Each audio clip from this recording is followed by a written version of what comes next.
राजा कौशिक कुश नाभ के पौत्र और राजा गाधी के पुत्र थे।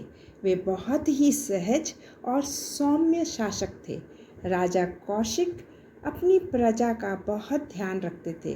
अक्सर वे प्रजा के हालात को जानने के लिए महल के बाहर निकल पड़ते थे। एक बार राजा कौशिक अपनी विशाल सेना के साथ जंगल की ओर निकले।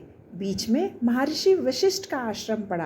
राजा कौशिक महर्षि वशिष्ठ से मिलने के लिए अपनी सेना के साथ वहीं ठहर गए।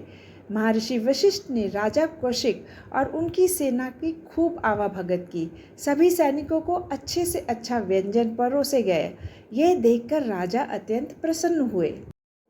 राजा कौशिक ने महर्षि वशिष्ठ से पूछा कि एक ऋषि होते हुए आपने इतनी बड़ी सेना के भोजन का इंतजाम कैसे कर दिया। तब महर्षि ने कहा कि उनके पास नंदिनी नाम की एक गाय है जो स्वर्ग में रहने वाली कामधेनु गाय की पुत्री है। नंदिनी गाय में ऐसी शक्ति है कि लाखों लोगों का एक साथ भरण पोषण किया जा सकता है।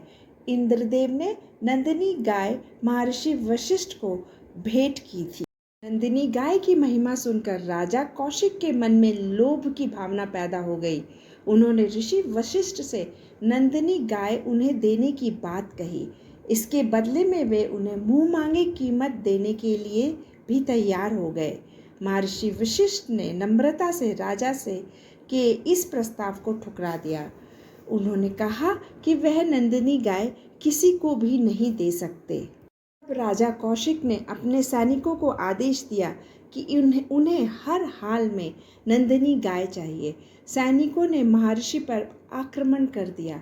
इसके बाद नंदिनी गाय ने सभी सैनिकों को परास्त कर दिया और राजा कौशिक को बंदी बनाकर महर्षि वशिष्ठ के सामने पेश कर दिया। महर्षि वशिष्ठ ने राजा कौशिक के एक बेटे को छोड़कर सभी पुत्रों की मौत होने का श्राप दे दिया। राजा कौशिक ने जब अपने महल पहुंचा तो देखा कि उनके एक पुत्र को छोड़कर सभी पुत्रों की मौत हो चुकी है। इससे आहत होकर वे राजपाट अपने पुत्रों को सौंपकर जंगल में चले गए।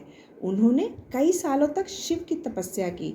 शिवजी राजा की तपस्या से प्रसन्न हुए और उन्हें वरदान मांगने के लिए कहा।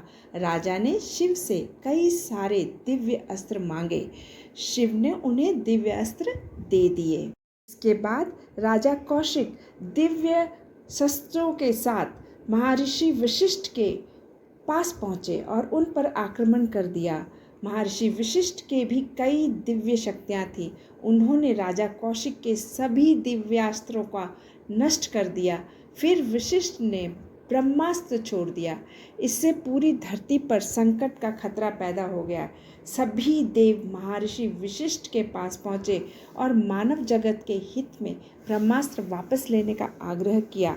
वशिष्ठ का क्रोध शांत हुआ और उन्होंने अपना ब्रह्मास्त्र वापस ले लिया। दूसरी ओर राजा कौशिक को एहसास हुआ कि इतने सारे दिव्य अस्त्र होने के बावजूद वे एक ऋषि से हार गए। उन्हें पता चल गया कि कितना भी शक्तिशाली और पराक्रमी राजा क्यों ना हो, सिद्धि से प्राप्त शक्ति के सामने वह कुछ भी नहीं है। राजा कौशिक फिर से जंगल की ओर चले गए और एकांत में तपस्या शुरू कर दी।